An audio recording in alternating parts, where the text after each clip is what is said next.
Kegiatan penelitian dan ekskavasi di situs Adan-Adan ini dimulai pada awal tahun 2016 yang dilakukan oleh tim dari Puslit Arkenas, yaitu tim dari Pusat Penelitian Arkeologi Nasional.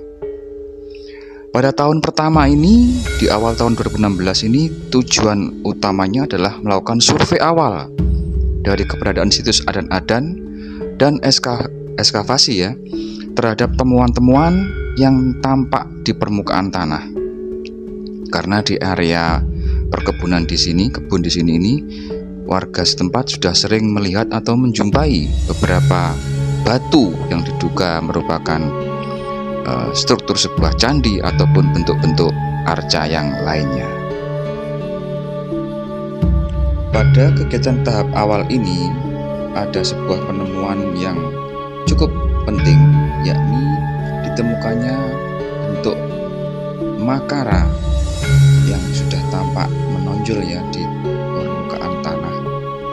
Jadi makara ini adalah bentuk ciri khas dari pintu gerbang depan dari sebuah candi yang berfungsi sebagai tolak bala, di mana kalau makara adalah berupa hiasan yang berada di bagian bawah, biasanya di daerah atau gapura, pintu masuk, sedangkan pasangannya yang di atas adalah bernama kala, sehingga kalau ada gabungannya disebut dengan kala makara.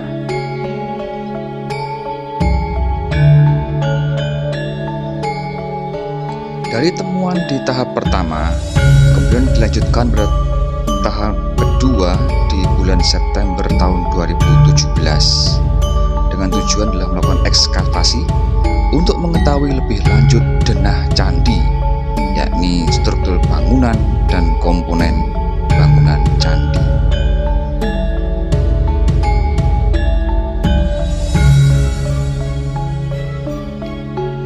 Pada ekskavasi tahap kedua tahun 2017 ini menemukan sebuah temuan yang sangat fenomenal yang membuat semakin yakin bahwa ini adalah bangunan sebuah candi, yakni ditemukan sebuah arca dua rapala.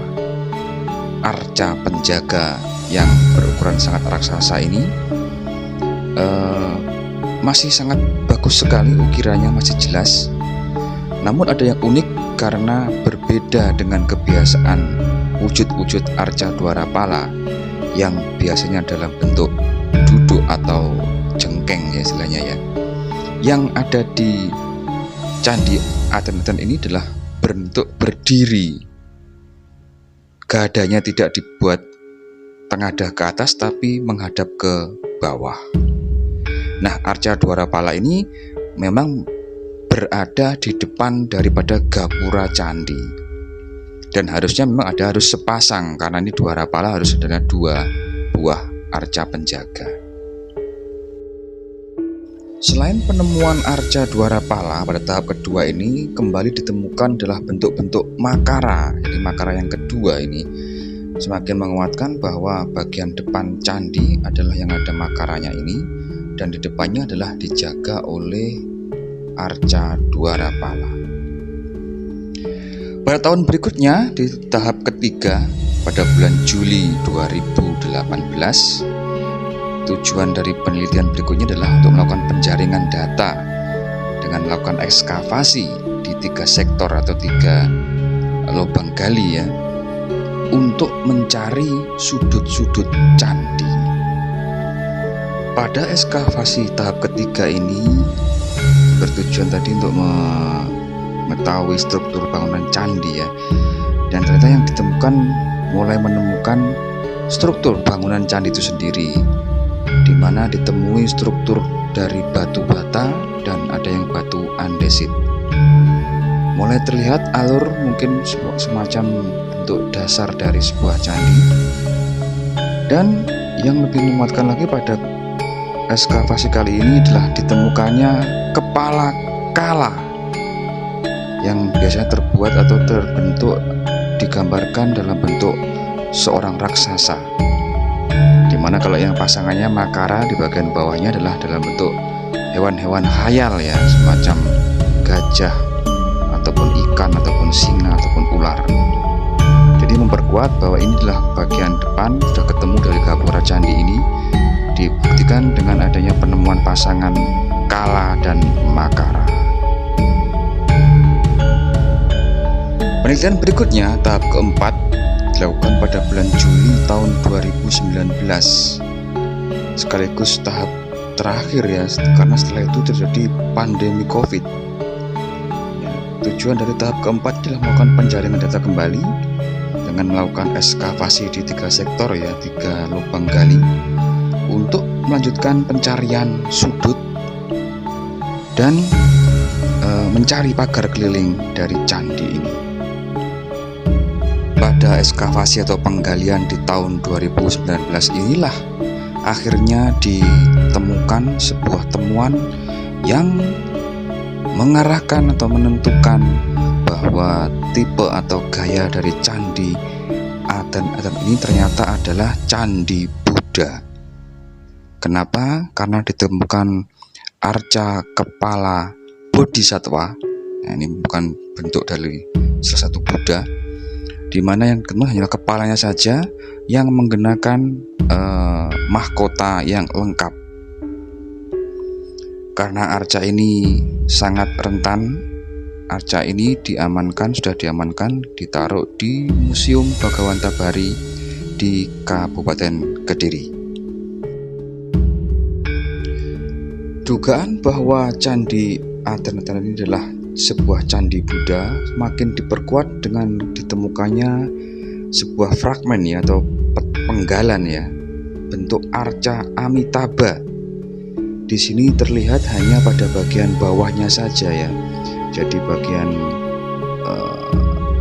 ini Buddha dari mulai perut sampai ke atas tidak ada, entah ini kepotong atau rusak.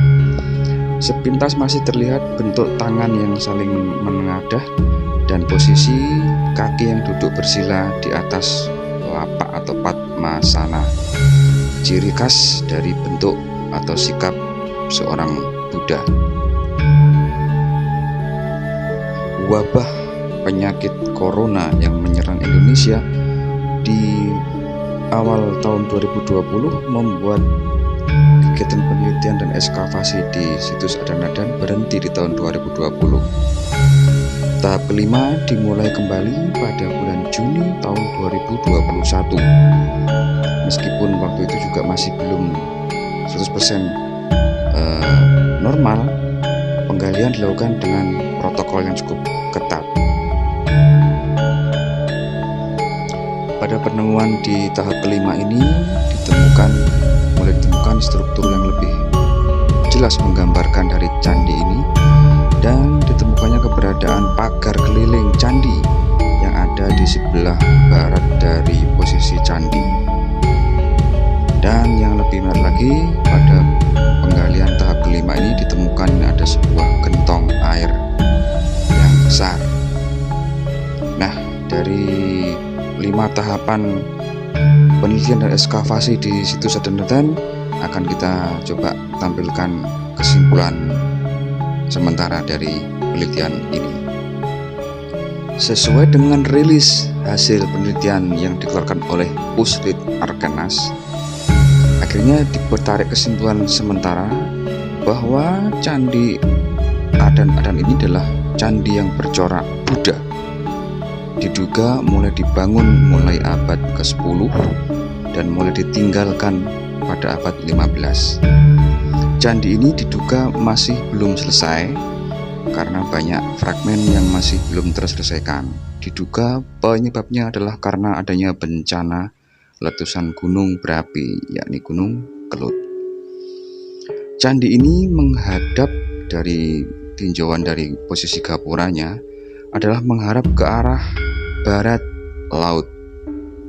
Dari sisi struktur penyusun bahan bangunannya, Candi Aten-Aten mirip atau menyerupai Candi Tegowangi atau Candi Surawono yang dekat dengan lokasi ini, di mana di sisi luar tersusun dari batu-batu andesit, sedangkan di bagian tengah tersusun dari susunan batu bata. Dugaan sementara untuk ukuran atau besaran candi ini adalah 28 kali 28 meter. Cukup besar, belum terhitung dengan luasan pagar kelilingnya. Dan ini pastinya membutuhkan waktu penelitian dan juga mungkin pembebasan lahan ya, jika diinginkan untuk dilakukan ekskavasi total untuk mengangkat keberadaan Candi Adan-Adan. Nah, di akhir daripada ekskavasi tahap kelima ini, semua daripada situs yang ditemukan atau galian yang ditemukan dikembalikan ke posisi semula, dalam arti ditutup ataupun diuruk kembali, kecuali beberapa fragmen kecil, artefak-artefak kecil dan arca kepala bodhisattva diamankan atau disimpan di Museum Bagawantabari di Kediri. Sedangkan untuk situs yang arca yang besar semacam tadi arca Dwarapala dan semua situs candi ditutup atau diuruk kembali dengan tanah. Oke, itulah gambaran dari cerita ekskavasi dan penelitian situs Adan-Adan selama 6 tahun terakhir. Sampai sini akan kita ajak untuk melihat kondisi situs di tahun 2022 ini. Yuk, mari.